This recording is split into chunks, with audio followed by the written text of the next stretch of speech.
Hey, hope you're all having a good day. My name is Hector. I'm gonna go through question 42.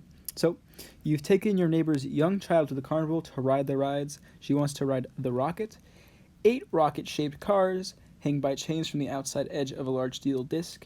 A vertical axle to the center of the ride turns the disc, causing the cars to revolve in a circle. You just finished taking physics, so you decide to figure out the speed of the cars while you wait. You estimate that the disc is 5 meters in diameter and the chains are 6 meters long. The ride takes 10 seconds to reach full speed. Then the car swings out until the chains are 20 degrees from vertical. What is the car's speed? So, really quickly, I'm going to highlight some of these things. Testing 6 meters, 5 meters, and let's draw some pictures. So down here, I have some some diagrams drawn, I guess.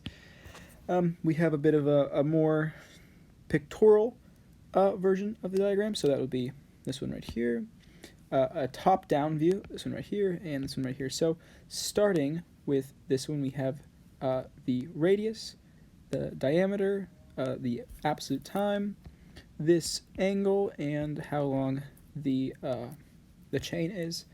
In this one, we have a top-down. So as you can see, from here, we have our circle and actually has this radius r and l. So our total radius, so what I have right here, is that r plus that l, and that sine comes from this being a triangle. This would be the sine, so this would be sine of the angle times 6 meters, and 6 meters is what I'm calling L in this case. We have the tangential velocity. Boop.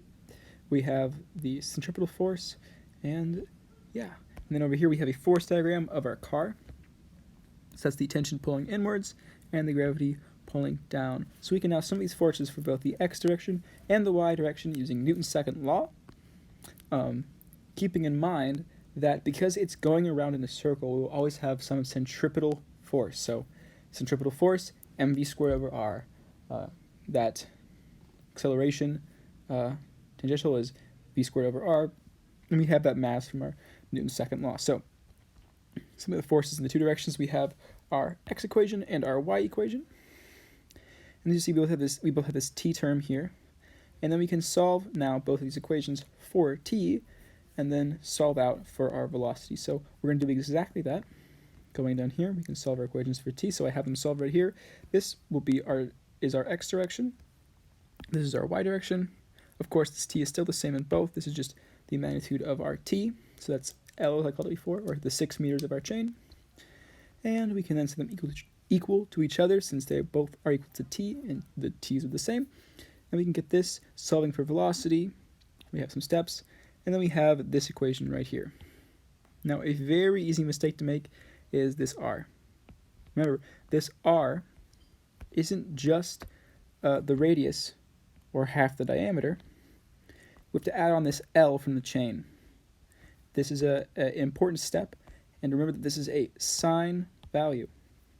So, doing that, adding to our equation, we this guy right down here, and we get that the velocity equals 4.0295 meters a second, or 4 meters a second. And really that just about does it. Again, just remembering the mv squared we learned about in class, and Newton's second law to really get you through this problem. It helps to draw out a picture to realize that this radius isn't just our radius right here. And yeah, I hope you all have a good day. Hopefully this was helpful.